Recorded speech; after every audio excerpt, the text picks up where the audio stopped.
of Ganesh Chaturthi, the first look of Lalbaug Raja has been unveiled, signaling the start of the grand festival in Mumbai. The celebration of Ganesh Chaturthi in the state is usually associated with Lalbaug Raja.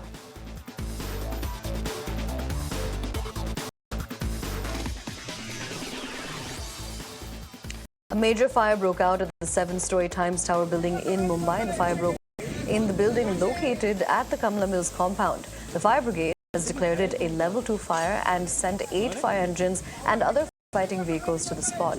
There is no report of any casualty so far.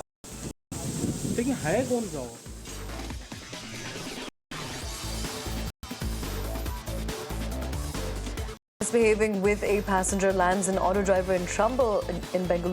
The police has arrested a driver who harassed and slapped a woman for cancelling her Ola ride.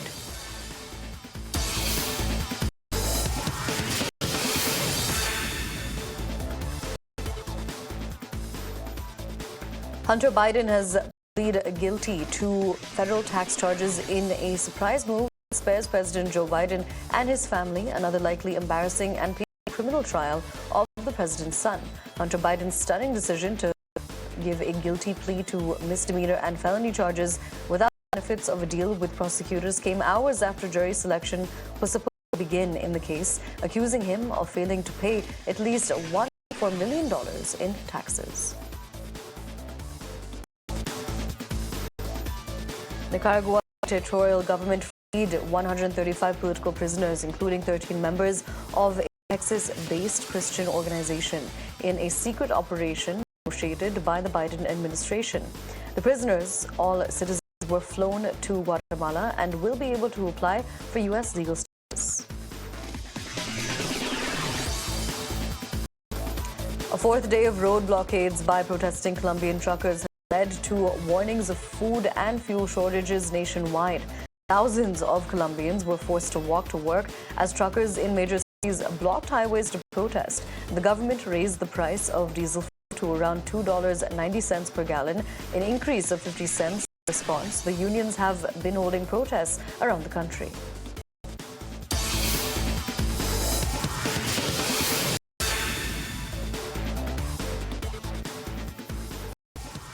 Nepal's central bank, the Nepal Rastra Bank, is preparing new currency notes which will feature the revised map that will include disputed territories with India. The bank notes will display the areas of Kalapani, Lipu Lake and Piadura as part of Nepal's territory. The procedure for printing the new 100 rupee notes of Nepal has been initiated and is expected to be completed and issued within 6 months to a year.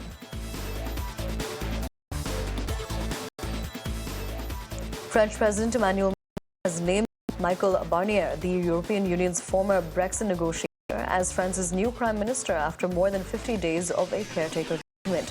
Macron held talks with the veteran politician, tasking him with forming a new government in the hope of ending weeks of political deadlock in a country that followed snap parliamentary elections. Russian President Vladimir Putin appeared to suggest jokingly that he supported the candidacy of U.S. Vice President Kamala Harris in the upcoming presidential election. Putin made the comments during a plenary session of the Eastern Economic Forum in Russia's far eastern city of Vladivostok.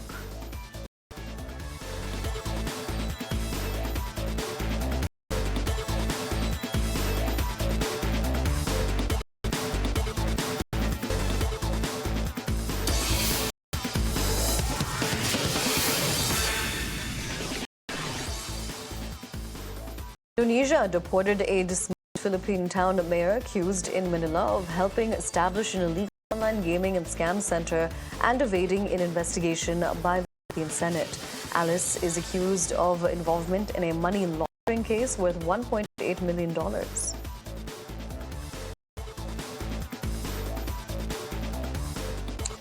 Russian President Vladimir Putin said that Russia has never refused to negotiate with Ukraine, but will only enter negotiations based on documents that were agreed upon in Istanbul in the year 2022.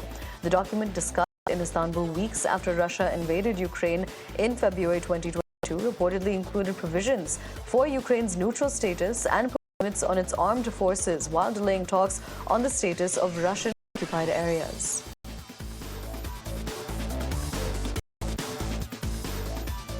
Ukrainian President Volodymyr Zelensky received a U.S. delegation led by Indiana Republican Governor Eric Holcomb to discuss partnership between the two countries. The Ukrainian presidential office said that Holcomb signed a memorandum of understanding with the leader of Ukraine's Zhytomyr region to promote academic, agricultural, and cultural cooperation.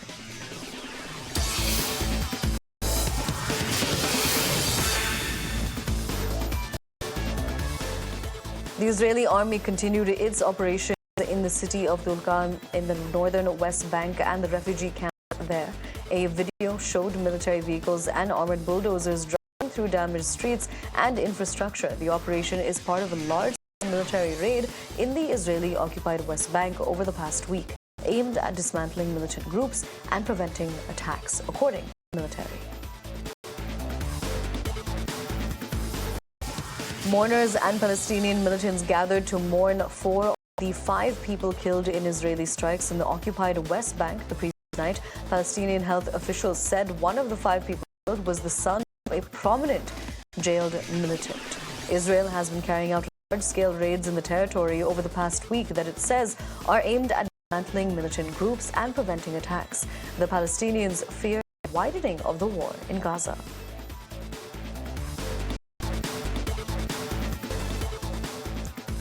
A large explosion followed by a plume of smoke was seen rising over the Jenin refugee camp in the occupied West Bank. It comes as hundreds of Israeli forces have for more than a week carried out the deadliest operation in the West Bank since the war in Gaza began. Their focus has been the Jenin refugee camp, a bastion of Palestinian militancy that has grown more violent since the Hamas attack on Israel that launched the war.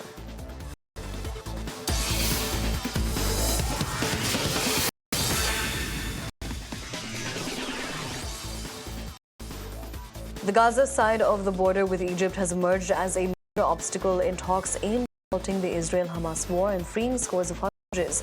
Israeli Prime Minister Benjamin Netanyahu says that Israel must maintain control over the so-called Philadelphia corridor to prevent Hamas from replenishing its arsenal through what Israel says is a network of smuggling tunnels.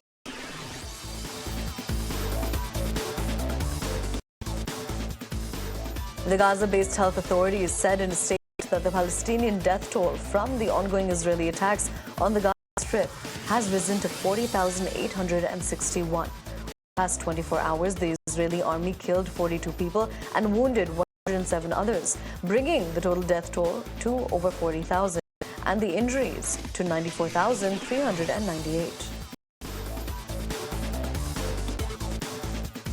China's envoy called for a greater diplomatic effort to put out the flames of war, delay and alleviate the humanitarian catastrophe in Gaza, along with the immediate release of all detainees, including the Israelis and the Palestinians. In the remarks at the UN Security Council briefing on the situation in the Middle East, China's deputy permanent representative to the United Nations expressed deep sorrow and sympathy for the 6 detainees who lost their lives in Gaza and condemned all violence against civilians. The Biden administration and Israeli Prime Minister Benjamin Netanyahu were sharply at odds over any prospects of closing a U.S.-backed deal for a ceasefire and hostage release in Israel's war against Hamas in Gaza. National Security spokesman John Kirby repeated the U.S. position that only agreements on implementing details of a ceasefire proposal remained to be hammered out between Israel and Hamas.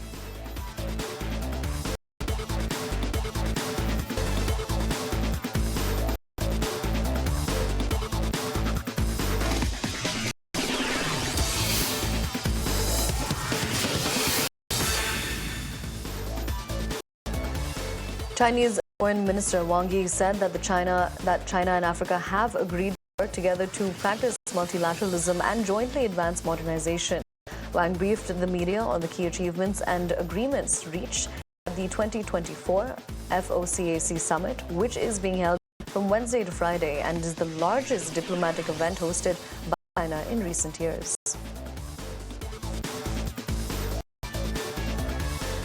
The Congolese foreign minister praised the remarkably successful cooperation between China and Africa during a summit in Beijing. Congolese FM said that he believes it is now obvious to all that cooperative relations between China and Africa are an exceptional case in the history of the modern world.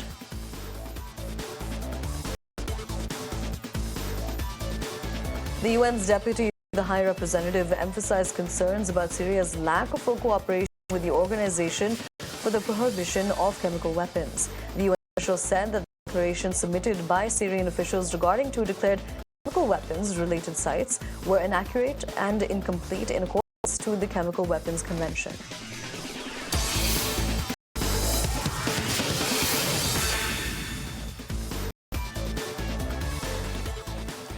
The political crisis continues in Honduras after the disclosure of a video related to drug trafficking involving the government of Xiomara Castro, while there are increasing calls for the resignation of the president and to reconsider her decision to turn to the extradition treaty with the United States.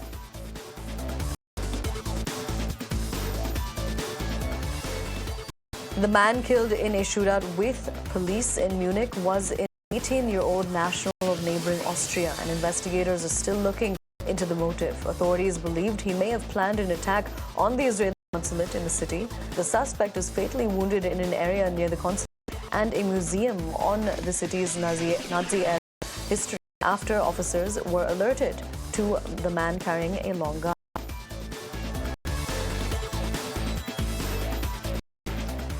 Firefighters in Ecuador continue fighting wildfires that have spread from the outskirts of Quito into the wooded areas inside of the capital. Schools have closed in the capital, and authorities have called the population to be on alert and stay indoors.